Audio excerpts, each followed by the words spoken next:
Top 7 Nintendo Switch games from my favorite religion, Nintendo. At number 7, I got Nintendo Labo. Throughout the entirety of 2017, I was like Squidward looking through the window at all the amazing games coming to Nintendo Switch, and I wasn't sold yet. But then in February of 2018, they announced that I could pay $80 for cardboard, and I bought one instantly. I love Legos, I love construction kits, I love building IKEA furniture, I love rebuilding relationships with loved ones, so Nintendo Labo completely appealed to me. These were genuinely so underrated, building all these crazy contraptions, learning more things about all the random crap they shoved in Nintendo Switch that made it cost $300. The VR kit especially, it looked like crap, it ran like crap, but oh my god was it fun.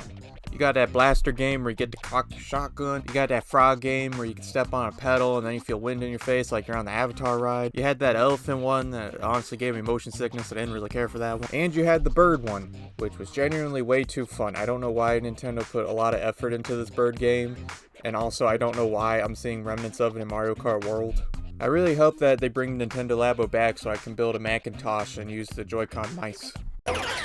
Number 6, you got Super Mario Odyssey, which made history as the first Nintendo Switch exclusive that everyone loved at launch and then years later decided they all hated, which became a growing trend with pretty much every first-party Nintendo game. There are parts of Super Mario Odyssey that are very annoying and tedious, like the volleyball challenge and some of the challenge rooms and those bits where you gotta collect moon pieces and you can't find the last one, you're hovering as a Goomba through the fog and I just want to get out of here. But the stuff that works in this game works unbelievably well. The animations, the controls, the art direction, the music. It all combines into a must-play experience, even though 3D World plus Bowser's Fury is kinda better. My biggest gaming sin is that I've never been a huge fan of the original 2D Mario games. Now, before you comment down below, I know I'm objectively wrong, I'll be getting 30 lashes from Brother Nintendo in the morning. But something about the classic 2D Marios just never quite clicked with me. That was, until the Super Mario Bros. Wonder game on Nintendo Switch family of systems rated E for everyone. Super Mario Wonder does the best thing it could have possibly done in that it rips off Donkey Kong Country Tropical Freeze. All the levels in this game are so exciting and feel so fresh and unique from each one that came before it. The whole game is this phenomenal sense of momentum that just drives you through the whole experience. I've probably played through this game all the way through 5 times since it released, and I'm going to play through it another 5 times when they give it a Switch 2 update. Now remember everything I just said about Nintendo Labo? Well, you can apply that to Tears of the Kingdom as well.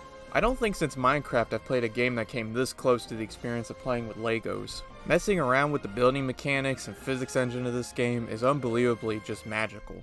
I think the moment it really set in how much I liked it was when I realized that a good 50 hours of my 150 hour playthrough was spent in the depths where I don't even remember a single reward I got. I just had fun building cars with headlights on them. While one could argue Tears of the Kingdom isn't a great Zelda game, I'm forever going to argue that it is the best Lego car building game. Super Smash Bros. Ultimate. When this game first came out, I think I played it every single day for 3 months straight. And I look back on that time as one of the greatest in my entire life. Sakurai and the team went crazy on this one. The characters, the stages, the music. Heck, I even liked the single player campaign, Sue Me.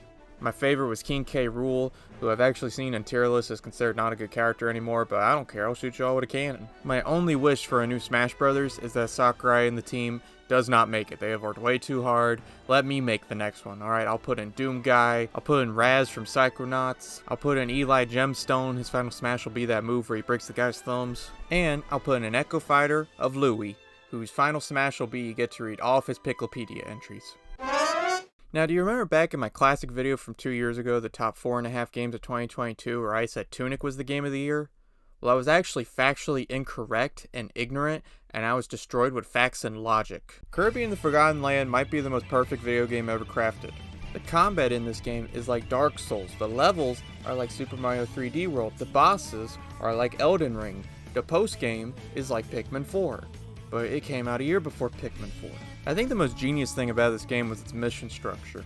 It has all these weird missions that make you do random things, and it makes it so that no matter how far into the game you are or how much you've played it, you're always engaging with the levels in a much thorough way than you typically would with most 3D platformers.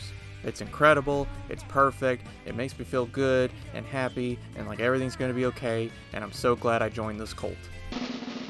And my number 1 is Pikmin 4. Because it's Pikmin. No further explanation needed. Thank you so much for watching my video, and Nintendo, if you're watching and want to give me some free Switch 2 stuff, here is my address and my social security number. And as some suggestions, you should really port Yoshi's Woolly World to Switch 2, bring back Miiverse, bring back Street Pass, bring back eShop Music, bring back Nintendo Badge Arcade, bring back my happiness, bring back my family, bring back my house, bring back